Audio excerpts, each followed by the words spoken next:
This episode brought to you by GTM AI Academy. Learn AI from a globally trusted resource, Coach K, Jonathan Kvarfordt. Their bundle, Enablement AI Mastery, includes both the core Generative AI Foundations course and Enablement AI Mastery specifically. Each course has a value of $599 individually, but Coach K is offering them as a bundle with reduced pricing. And as a listener of the Inside Sales Enablement podcast, if you act now, you can use code ISE3 to get an additional 30% off of the entire thing. You will also receive free access to the GTM AI Tools demo library. Coach K has done the demos, so you don't have to, and offers his straight shooting opinion, fact-based through an enablement lens. Go to www.gtmaiacademy.com and enter code ISE30 today and elevate your AI enablement game. Welcome to the Inside Sales Enablement podcast. Where has the profession been? Where is it now? And where is it heading? What does it mean to you, your company, other functions, the market? Find out here. The Inside Sales Enablement podcast starts now. Man, is it good to hear that intro music and voiceover guy again.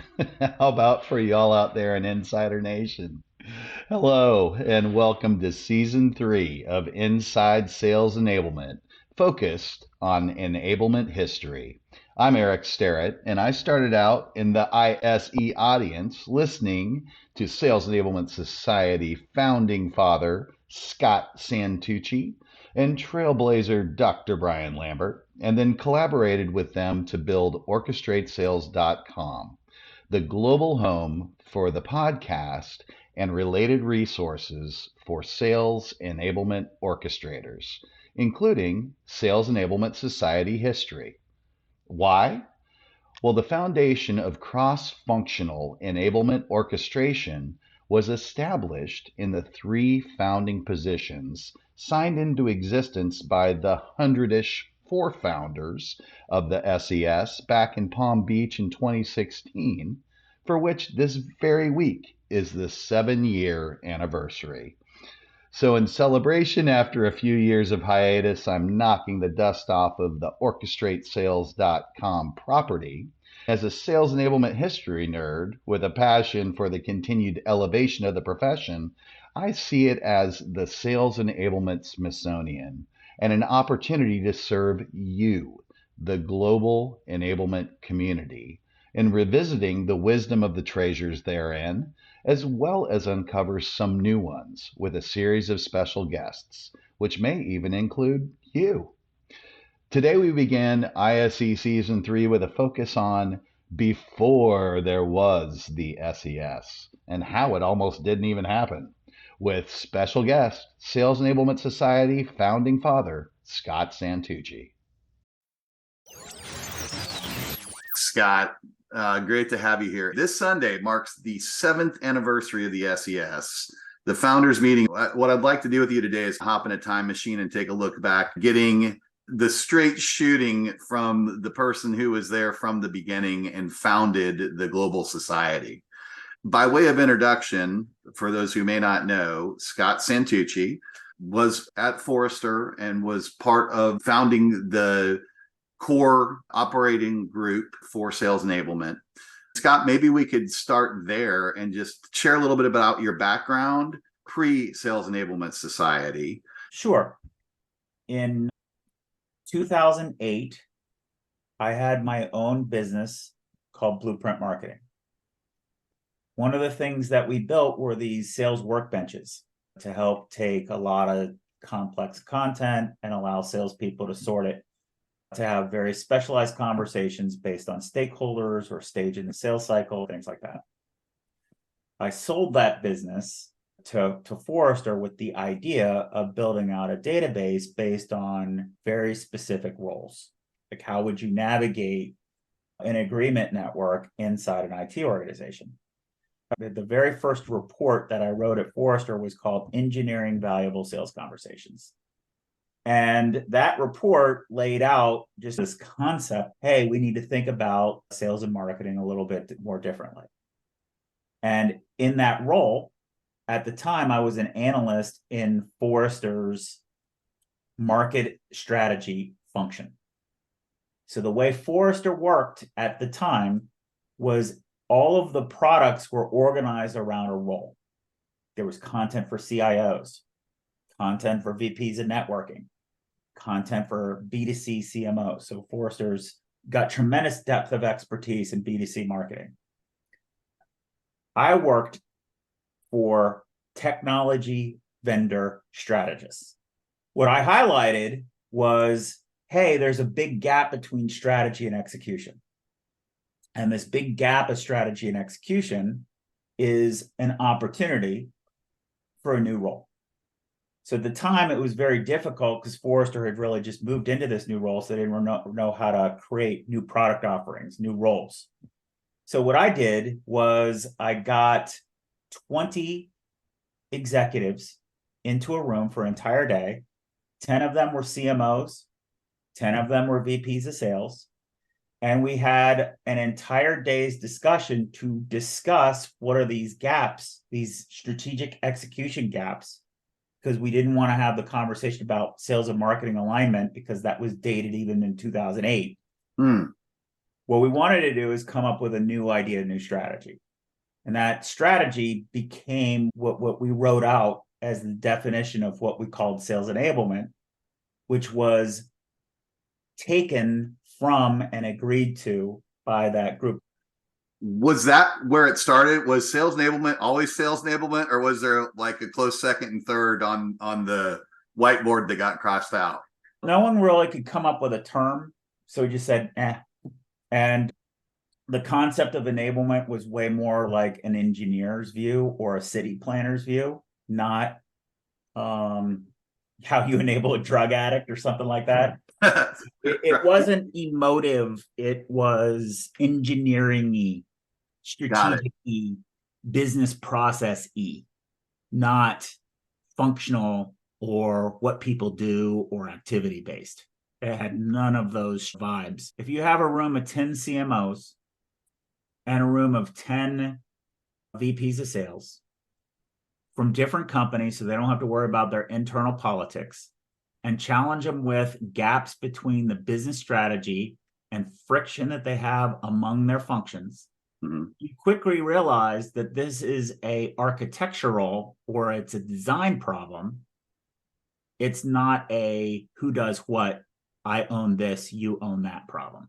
So because of that, and because the goal was by the end of the day to come up with a document, a statement that people could agree with, it creates that good forcing function to do that.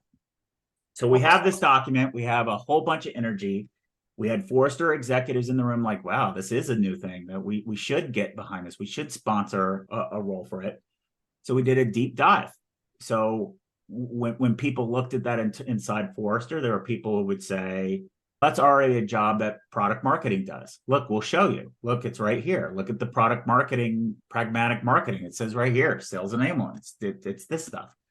And then there are other people who say, no, that's what sales training does. And we said, look at this definition that we came up with. It's neither of those things. Those things are subordinate to this bigger picture. So yes, it is true. Product marketing needs to do some of those activities. Yes, it's true. Training need to do some of those things, but they have to be in service of something much bigger, or else they're not connected. So we did deep dives. We had to go and interview, I think 50 companies. We had to plot out where they were, and then we had to figure out whether Forrester would make money doing that, and if we would, what kind of money would we make making that a role. And that was the goal. And we had 4 conferences with specific themes. The first conference theme was Separate Ways, Worlds Apart. Sounds like a song. It is a song. Yeah, it's the Journey songs. All of them have songs, right? You have the walkout song, and we connected it to it. And we just did a lot of the executive decision maker research, bring to light the research that we had from executive decision makers and how huge the gap is. And it was getting worse. And I would say Fast forward to 2023, it's even way worse now Mm. in 2010. We introduced this whole concept of working backwards from outcome. That was our hero conference. How do you evolve to be a sales enablement hero? The hero, who are you a hero for? Your CEO. And hero is an acronym: holistic, engineered, reality-based, and ongoing operations. Then the next conference after that was Accelerating Your Growth Initiative. We had George Colony talk about CEO's perspectives, and we had our CFO talk about CFO perspectives. And we talked about how sales and marketing are becoming complex adaptive systems, and you need to have different strategies for that. And then the last conference that I was there was our growth agenda, where we gave people canvases, actual canvases to start plot that were done in layers to plot those things out. What was very interesting is by the time 2014 came about, there were two schools of thought. There were director and manager level people who viewed sales enablement more as this job description or role, and it was about activities and who does what. And then there was a collection of people that looked at it more strategic, which was, hey, we do need to be at that synapse between corporate strategy and execution. We do need to build strong alliances with the finance department. And we do need to build bridges between product groups who have a number and sales groups who also have a number, but their numbers are very different. We do need to be able to create layers in terms of marketing materials instead of making everything about a product. So that's what we did. But that was, I would say, less than 30% of our customer base. But those people were way, way higher up in the organization. So I left Forrester to join Alexander Group to work with those strategic people. So that's the background. We'd use the word sales enablement for a bunch of reasons. One is we wanted to pick a word that didn't really have a standard. We had a bias that enablement is more like architecture. You design something and you enable stuff to happen. You don't enable by doing things for people. You enable by designing and letting people be and just paying attention to it. So that's the prequel. You've created this title, Sales Enablement. There are things being produced and sent out into the world. When did it go from what I'll call behind the boardroom walls out into the place where it started to become a society? Once that information got out, where did the seeds of this external society start? So there were a collection of tech vendors that existed that called themselves sales excellence, sales enablement, things like that. Like Sabo, I think, was maybe one of those. Yeah, there were ones even before. So for example, I met Tim Reister when he was at a company called Ventasso. And Ventasso was a business, I think, in the 2005 zone, where they're trying to build like a database of messages to help match the right messages to other people. Jody Kavanaugh had a company called Launch International that she sold to Corporate Visions. Craig Nelson had a company called ISEs3. I think his tagline was Portals for Mortals. But the point is, there were a collection of businesses that had specialized tool sets, but there wasn't really a formal identity. So I wouldn't necessarily say that there was one big event. There were these things people out in the marketplace to begin with. Forrester is a big name. Right. And when Forrester says this is something to pay attention to it, people do pay attention to it. So the fact that we had a conference for it, guess what happened? Suddenly you got a lot of people, oh, we're in that category. We're in the sales enablement category. That's in the public. It's not in a closed network. Now, a lot of the research is behind a firewall that you have to pay for it. But there are a lot of people who pay for that. One of the things that you get as a Forrester analyst is you do inquiries. We had a policy at Forrester. We'd take a pitch from any vendor, whether or not you were a client of ours. In other words, there's a lot of myths about pay to play and everything like that just aren't true or weren't true. I just know that the way that we did things at Forrester at that time were more above board than people give them credit. So I would get presented and pitched as a sales enablement company. I had over 100 pitches, and they were all over the place. They said, "Oh, we're sales enablement," and they keep trying to narrow the description and make sales enablement as tight and small a focal point to align to their use cases. So with each one of those vendors, they would promote ideas. So Sabo raised a lot of money. They promoted their ideas a lot. Corporate Visions promoted their ideas. Sometimes they'd hire us. I would speak at some of these things. They would create these environments to have public conversations. At Forrester, we created councils, which was a different kind of product service, so that basically, instead of just getting access to research, we would have quarterly meetings that I would facilitate. We would pick a problem and we would resolve it, and then we would make the resolution of that available to only those members. And then we also had a different council, which we're trying to create standards. We're trying to say to the vendors, guys, none of this makes any sense. Your success will improve if you guys can agree on certain standards. The reason I highlight that out is there was a lot of conversations coming from both of those scenarios.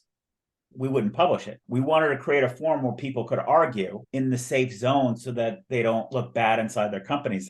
Chatham House rules, if you will. Right. What we did, though, is when people agreed, they would talk about it. But of course, what happens is when you've got a lot of momentum and a lot of people joining it, oh yeah, I've been doing it my whole life. But it was never as agreed to by this group of people. So to try to enforce some sort of standard or promote some sort of standard to get people to follow it was challenging. So maybe a good next step in this, LinkedIn, that platform played such a big role. You'd probably give it a supporting actor status in the movie, at least, I'm sure. But for anyone tuning in, by the way, I cannot highly enough recommend you liking, following, linking with Scott Santucci and taking the time, not just to pay attention to the stuff that's coming out now, but go back and read the previous articles and posts. That's where the sales enablement history is. And I'm going to be quoting a good bit from them today. This is from one of Scott's articles, The SES is All of Us. Throughout 2016, which is the 7-year anniversary we're at right now, right?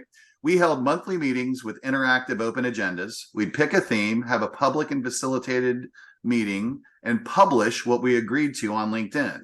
Only about 100 people would read our outputs. Walter Pollard and Jen Burns joined us very slowly in our very slowly growing network during this finding our way phase. Then I started getting calls from other people around the country wanting to start their version of our group.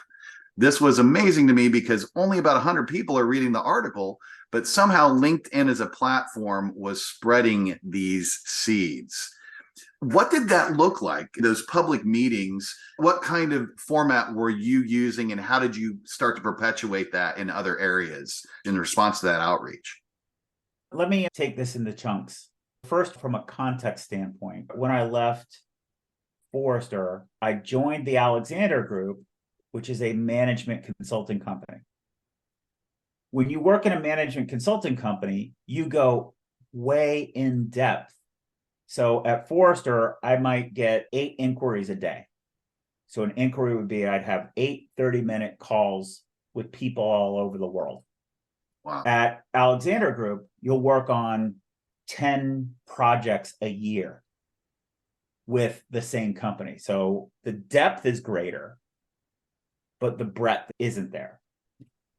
So what I loved about being at Forrester is people would stump the analyst or challenge you or whatever. And I loved that. So I missed that interaction of constant new ideas. So the idea was, what if I started a local meetup group? At the time, so let's say 2000 period, I was extremely anti-social. I thought social selling was a bunch of bull. And I'd met Joe Rowley when I was at Forrester, and I really connected with her. And she was challenging me, you got to do more. And I was like, I don't even understand this. I was speaking at a conference for HP, and she said, "Hey, let me connect you with Tiffany Bova." I was like, "I don't know who that is." Yeah, I know who that is. So I said, "Okay, I'll try my old school way of networking, and you use the social way, and let's see who gets at her first." I Love got it.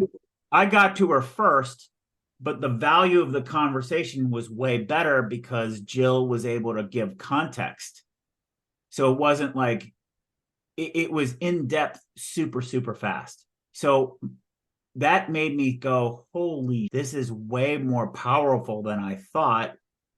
I'm always going to be biased to one relationships. But the leverage that Jill showed me by me having to experience it myself, because another thing that I like about Jill is you just got to do it. You just got to do it. Like she'll, I'm not going to say that she pesters everybody, but I like that she does that. Tamara Shank also, like, you got to be on social. Yeah. Like, I don't want to. I mean, you got to. Love being challenged like that. I love it. And the reason that I love it is that you always learn something, especially if you do it together, which happened in like November 2015, was this is a lot more powerful. So what does that have to do with the Sales Enablement Society? In December of 2015, I just gotten back from this really exciting transformation project we worked on with a manufacturing company, and I was happy about it, but I didn't, only the people in that company knew about it. There wasn't any way to share that. There wasn't like the councils that we'd set up at Forrester to be able to say, hey, let's tell a story about what Semantic is doing. Let's tell a story what this company's doing. And that made me sad. And also, I didn't like being known as an author. I wanted to have more closer connections with humans. I got this idea of saying, what if I started a local meetup group? And instead of doing it by calling people, I decided, hey, what if I took what I learned from what Jill got me to do? And what if I asked to create this thing online? So I wrote up, it was a letter for friends. You can go read it because it's still published out there. Love it. I wrote out this letter for friends, and I looked at my keyboard for at least 2 hours before I hit send because I was scared, because I was used to, when I would publish something at Forrester, I'd get 20,000 views. Rock star.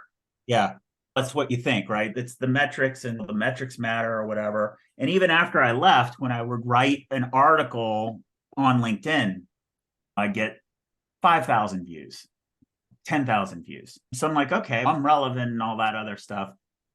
But I knew that this letter probably would be the end of all that.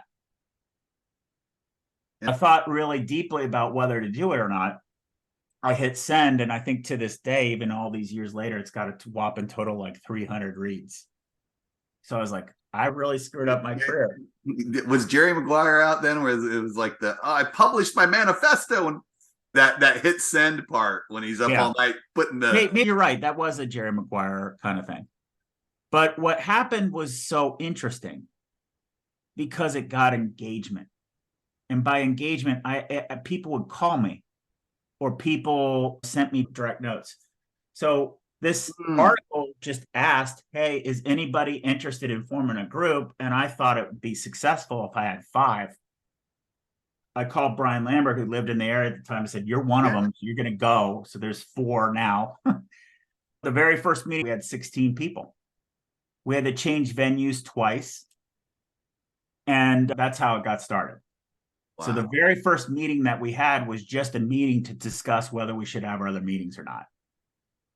And people went around the room and said, this is what sales enablement means to me, and it means something different to everybody. It wasn't that interesting. What if we texturalized it? And then we started having monthly meetings.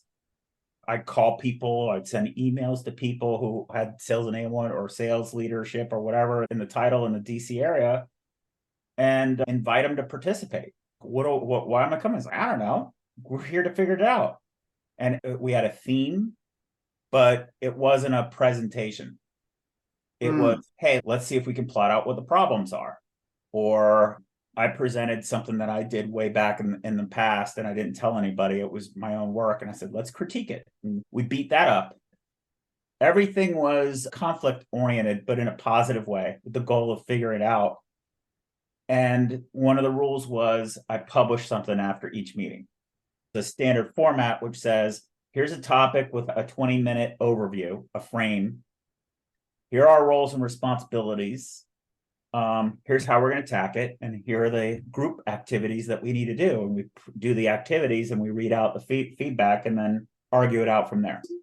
So when those folks were reaching out to you and going, hey, that meetup thing you're doing where you're using that model and people aren't just showing up with PowerPoint slides, but you're getting actual work done and there's stuff coming out of these things, did you share that same format out with the other groups that were reaching out to you, or what did that package look like? At this point in time, no one's reached out to me yet. So that's never been asked for. So there's no reason to document or anything like that. I'm asking that, you know what I want for Christmas, Scott. Deal.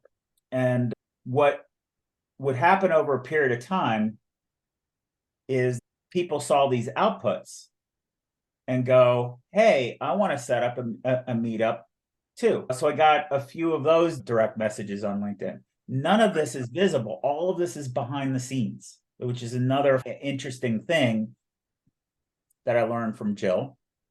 Hopefully it's super clear. It took Jill Rowley pushing me to get on LinkedIn, and then I'm eternally grateful for it. By the way, I just ran into her in Nashville a few weeks back. This is the hug she said pass along to you. I love that connection. Huge fan of her. I think the thing to focus in on is that most people pay attention to the metrics and the clicks. But what is really powerful about social media are the things that people don't see. It's the questions and the engagement that you get from that. So I'm getting these, hey, what are you doing there? Mm-hmm. Hey, I want to say, how should I set up a local meetup group? I'm like, beats me. I don't even know what we're doing. I really don't. Here's my paper trail. I'm publishing everything along the way. You want to follow along and help me figure out what I'm doing? I just set out with this goal, and I want to find people who are like-minded that are willing to discuss these things and be curious about it. So along the way, Daniel West, who was a Forrester client and also a Serious Decisions client, said, hey, I want you to meet this guy, Jim Ninivaggi. And I said, no, I don't want to. He was the competitor and they were trying to rip us off because Serious Decisions started their sales enablement practice afterwards. And I heard from our clients that they were going after our marquee clients. And I'm like, why don't they come up with their own new idea? Was like my attitude. I'm meeting them. All right. And then Daniel's like, what are you doing? What are you doing? Are you going to be that kind of a baby? You don't even work there anymore. He's a good guy. And I'm like, I don't care what good guy is. And so Daniel's like, you got to do it for me. So I'm like, okay. So there's that theme, right? I need people to challenge me on it. And I met him and we were like brothers in 10 minutes. I didn't want to. I did. It took about 10 minutes to where we were like long lost best friends. In that first conversation, he's, hey, why don't you, I'm going to go do this council to promote Brainshark, but I don't want to really just promote. I just want to get people talking about sales enablement. Why don't you show up? I was like, yeah, that'd be awesome. I'll do that. So I flew out. We were like kids in a candy store planning that. I told him, I want you to just show up at the local DC area sales and marketing meetup group, which was my title. That's super clear. I'm a great marketer. So we show up and it was like improv night between Jim and I, highlighting the key points. And I decided that I was going to just try to make Daniel West uncomfortable because he put me on the spot there. So I'm going to put him on the spot. And he's such a good sport with that. So anyway, we wrap up this meeting and we challenge them to start their own chapter of the San Francisco, blah, blah, blah, blah. Okay. Like, it's your group, come up with your own name. And I said, Daniel, you're the president. You figure it out. And that's how the first chapter got born. It was in the same spirit how I got into social by Jill challenging me, by first Daniel challenging me, Right. then me and Jim deciding, hey, we're going to challenge him. And then we challenged that group of about 12 people there, of which Siobhan was there too. So you could probably get some good stories from her perspective. Love it. So it was all started on the dare, is what we'll call it.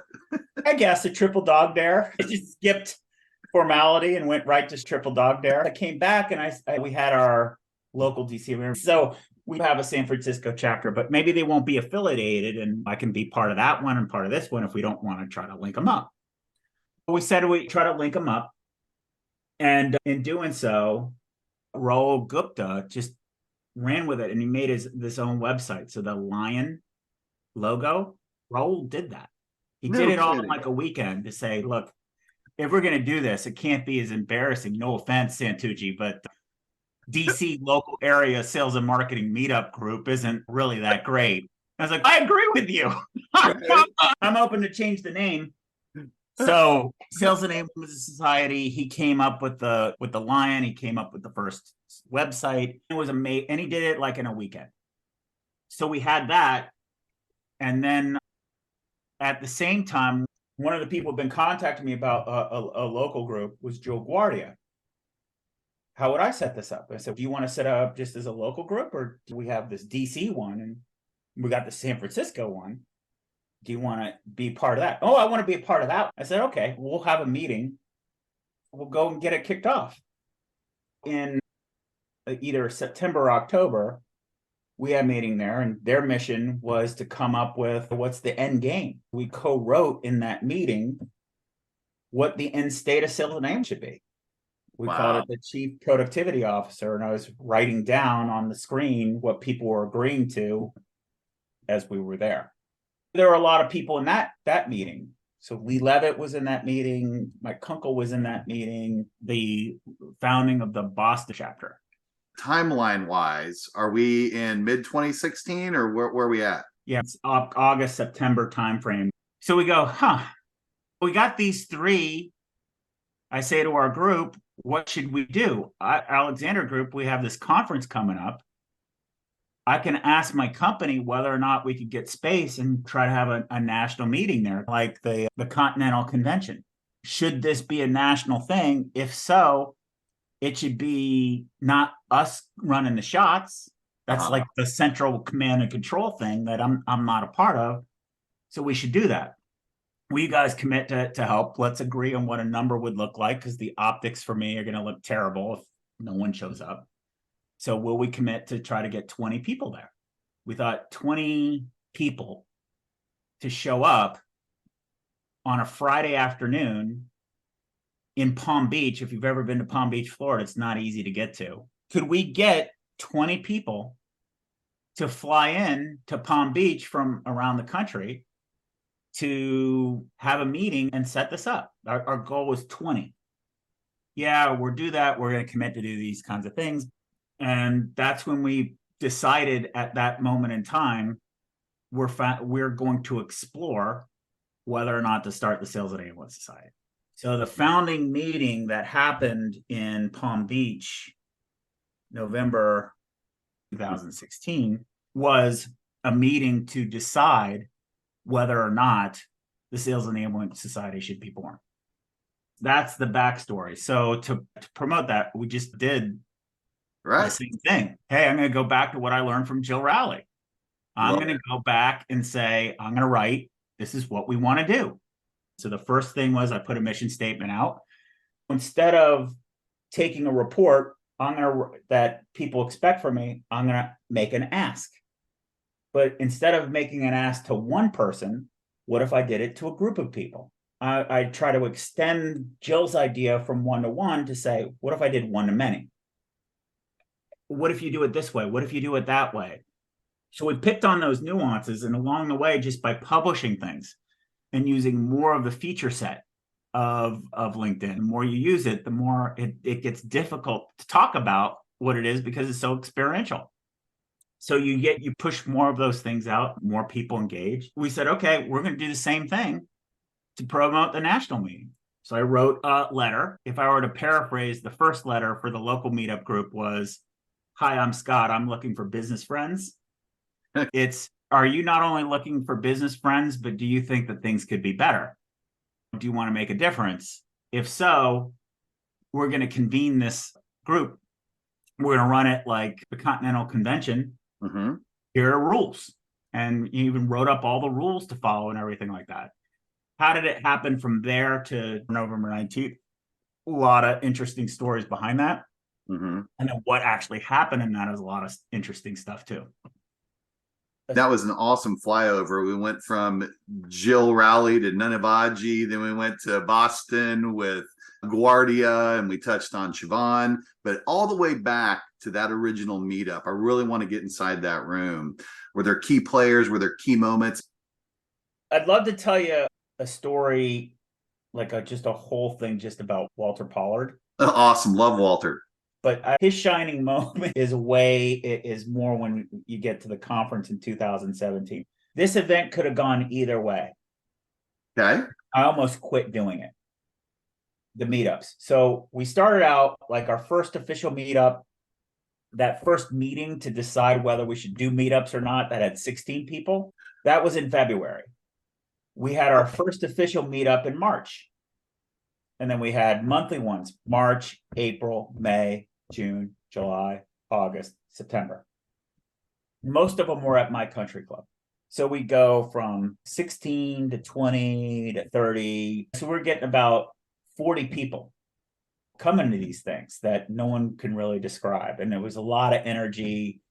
We had very formal ways about making people comfortable. I reached out to each individual person beforehand and talked to them to say, you know who you should talk to? You should talk to this person. And I made sure I made introductions, all of those things. So one of the people that came to the meetings, there's a guy named Brian Murphy, had a sales background that I just love to death. And the topic that we were discussing were charters and how important they were. We basically had two camps. One camp saying that they're super important. Other people are like, look, they're just forms we fill out. Our company gives us a form and we fill it out over the weekend. And in the middle of the table, I had my computer and it was a projector up. And Brian Murphy got really frustrated at that whole attitude of we just fill it out. And he got up and he took control of my computer without asking me, which I loved so much. I'm like, I wonder where this is going. He Googled the Magna Carta and he lectured us how this is a charter and how important they are, and they change history. And if you don't take it seriously, you're an imbecile or something. He was so passionate. And I'm like, thank you, man. That was great. And the reason he's frustrated is because the guy's a sales leader his whole life and he's sick and tired of these half-assed efforts. Is that right? It's absolutely right. It's okay.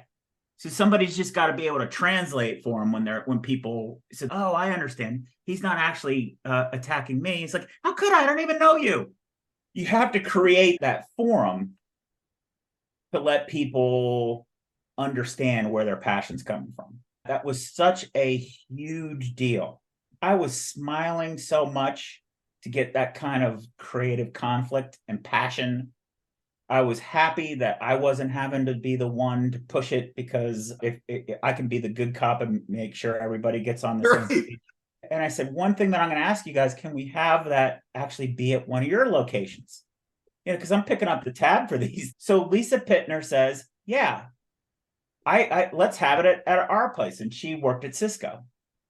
Okay. Cisco has this amazing facility in downtown DC.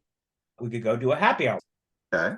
So I'm thinking, hey, if I can get 40 people to all the way out in Ashburn, which is in the suburbs, we should probably be able to get 50 people at Cisco's headquarters downtown with a happy hour afterwards. So I'm like, all right, let's test this. I'm thinking, what can I do here to put more skin in the game? And I'm like, okay, let's see what else we can do with the social media stuff. So I called up the CMO at the time at Seismic, and I said, hey, Daniel, we've got this thing. You guys have this podcast. You should do a podcast live and watch this organic thing happening. Because I'm thinking there's going to be at least 25 people there. So we had this meeting. Turns out it's hard to get to DC. It was in the summer. People wanted to go to the beach or whatever, but only 6 people showed up. So at the happy hour, I was just pouting and I was stewing. And Lisa came up and sat next to me. This was so smart of her. And she said, "What's up?" And I said, I don't want to talk about it. Are you mad about something? Like, yeah, I'm super pissed. Like, we only got 6 people there. And she looked at me and she said, "Get over yourself." Unquote. And I looked at her like strangely, said, "Look, is everybody having fun? Did you care to even ask whether I thought it was a great meeting or not? I got 6 other people here to give me new ideas on my own turf. And you're over here moping?" And I'm like, "You're so right." I said, "Why am I embarrassed?" I'm embarrassed for me. I'm embarrassed because I was trying to promote all this stuff up. Probably did it a little bit too early. And then Lisa and Nicole O'Brien and I had drinks and had the most funniest conversation I think I've had in my life afterwards. If Lisa wouldn't have come to me and told me to literally get over myself, what's wrong with you? How come you didn't ask me whether I thought it was a good meeting or not? I would have stopped doing it. The whole way that all this worked was people challenge each other in a very positive way. So that would be the one thing that I think is incredibly important, that in all change initiatives, you're going to have those pivotal moments. Yeah. And either you stew on it and don't talk about it, or you confront it and go, "What the hell are you talking about?" And that's one I have never heard. I love it. I love it. That was a great story, Scott. But let's get in a time machine and head to Palm Beach. Which is exactly what we will do in part 2. Please tune back in. We'll see you soon. Thanks for joining us. To become an insider and amplify your journey, please make sure you've subscribed to our show.